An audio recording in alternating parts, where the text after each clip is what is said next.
देख रहा है, एक अकेला कितनों को भारी पड़ रहा है। पूरा देश देख रहा है एक सेठ को बचाने के लिए कैसे बातें गोल गोल घुमाई जा रही है और दबी जुबान में यह बताने की कोशिश की जा रही है खामोश। अगर किसी ने भी अदानी ग्रुप का जिक्र भी किया तो कितनी अजीब बात है ना। जिस ग्रुप की कंपनी पर देश का भारी कर्जे का बोझ हो और उस कंपनी पर कई गंभीर आरोप लगते हैं, उसके बावजूद देश के प्रधान सेवक एक शब्द नहीं बोलते। विपक्ष सदन के अंदर एक बार नहीं, दो बार नहीं, बल्कि बार बार अदानी और हिंडनबर्ग का चर्चा करते हैं, लेकिन इन सब के जवाब में सवाल आम और जवाब इमली मिलता रहा। प्रधानमंत्री को कुछ तो बोलना चाहिए, कम से कम यही बोल देते ये देश को बदनाम करने की विदेशी साजिश है, जानबूझकर देश को बदनाम किया जा रहा है, कुछ तो बोल देते।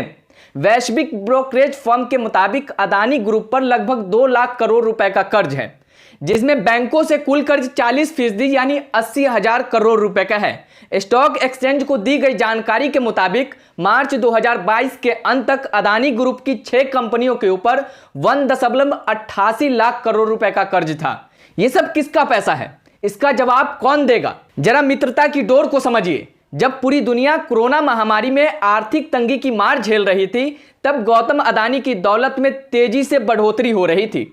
एक रिपोर्ट के मुताबिक कोरोना के 2 सालों में अदानी की दौलत $3.7 बिलियन से बढ़कर $142.7 बिलियन हो गई, यानी 365% की बढ़ोतरी हुई।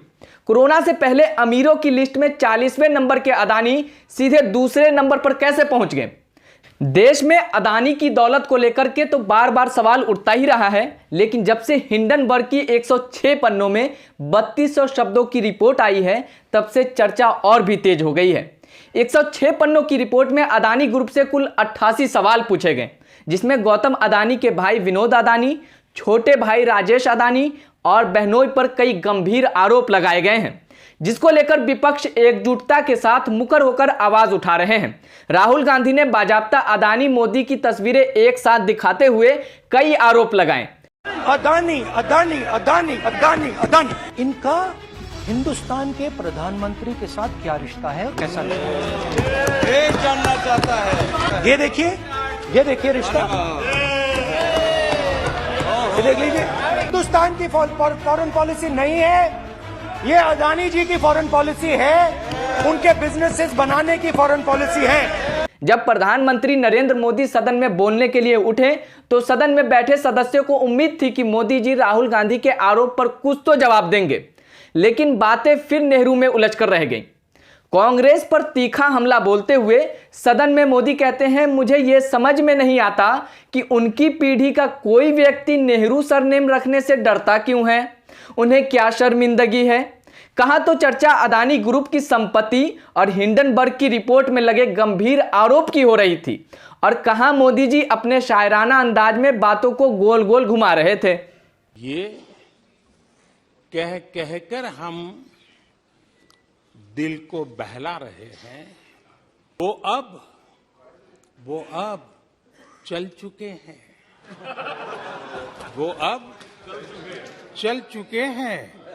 वो अब आ रहे हैं। जबकि विपक्ष उनके भाषण के दौरान भी मोदी अदानी भाई भाई, वी वांट जेपीसी के नारे लगाएं। जो विकास में पीछे रह गए, सामाजिक न्याय जैसे महत्व का है,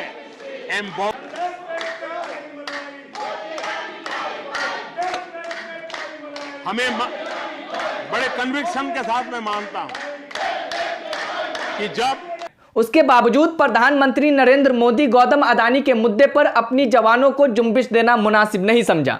आज की वीडियो में बस इतना ही। अगर अभी तक आपने हमारे चैनल को सब्सक्राइब नहीं किया है तो चैनल को सब्सक्राइब कर ले, वीडियो को लाइक करें, ज्यादा से ज्यादा शेयर करें और कमेंट करके अपनी राय जरूर दीजिएगा। धन्यवाद।